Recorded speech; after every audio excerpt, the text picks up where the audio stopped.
Season 6 update taking you to the depths of hell. The protagonist, Yuki, dressed as a nanny, barges in for revenge. The revenge plan flopped 100 times. She even developed an affair with her enemy's husband. Picking up from last episode, Yuki and Inoue organized a surprise birthday party for Lena. Lena was thrilled by all the attention. She turned and saw Yuki with her spouse. They giggled and pink bubbles. Lena felt there was something suspicious between Yuki and Inoue. Seeing this made her even more anxious. She was off on a week-long trip. She was so afraid that while she was gone, Yuki would steal her husband. Her friend Saria suggested an idea. Let's add a few more cameras.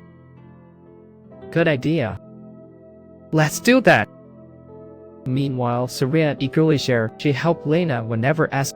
Lena thanked her with a forced smile. The next day, she left home at ease. Yuki arrived only after she left. And Alec called to remind Yuki. To fully gain Inoue's trust, she went over to Inoue. Even if revealed, Yuki promised earnestly. She carefully took care of the kids as usual. Today marked 200 days for the child. Yuki eagerly records video of Inoue and the child in the yard. The three of them together look just like a family of three. Lena eagerly checks the monitor during her break. Yet, the monitor shows only the lobby. Seeing the empty lobby, Lena's alarm bells went off. But with work, she'll have to wait until tonight. Inoue invites Yuki to dinner to thank her.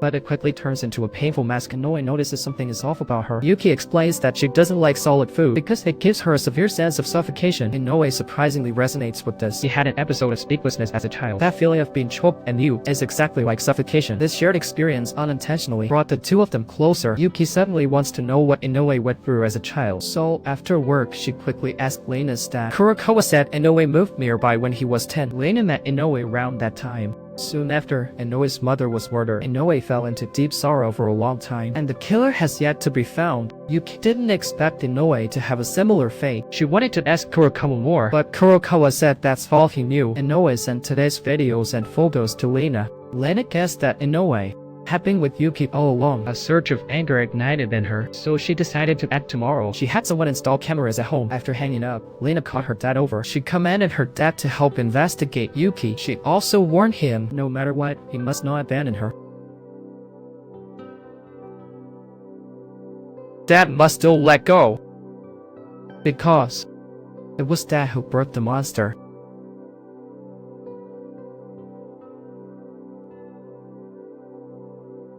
But who is the real monster? Kurokawa was quite frightened by Lena, yet he didn't dare to let Lena know anything about Yuki. He had long been threatened by Yuki and her allies. Early the next morning, Lena's crew was at her home, installing cameras in every corner. Lena eagerly grabbed her phone to check. She saw Yuki sitting at her piano playing. Yuki played her favorite high school song. The music awakened Inoue's long-buried first love. He noticed Yuki's playing resembled that of his first love perfectly. Lena before the monitor also noticed Yuki looked like the Yuki from 14 years ago, but she quickly dismissed the thought. After all, Yuki could never have survived the fire. Yet seeing Yuki and Inoue cooking in the kitchen, she told Saria to head home to help watch Inoue and Yuki. Saria set off as soon as he received the message. Unaware, Inoue and Yuki were still busy in the kitchen. Inoue poured red wine into the pot. The flames instantly flared up. Yuki panicked at the sight of fire and fainted.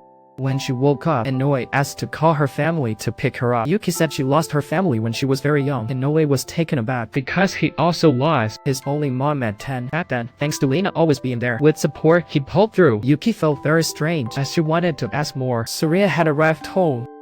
What are you doing?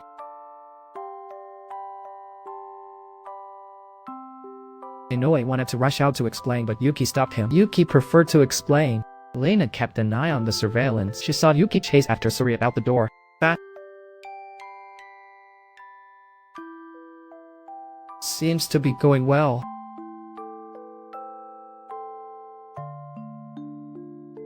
Yako. It turns out Saria is actually Yuki's ally. Is Yuki's revenge plan finally making progress?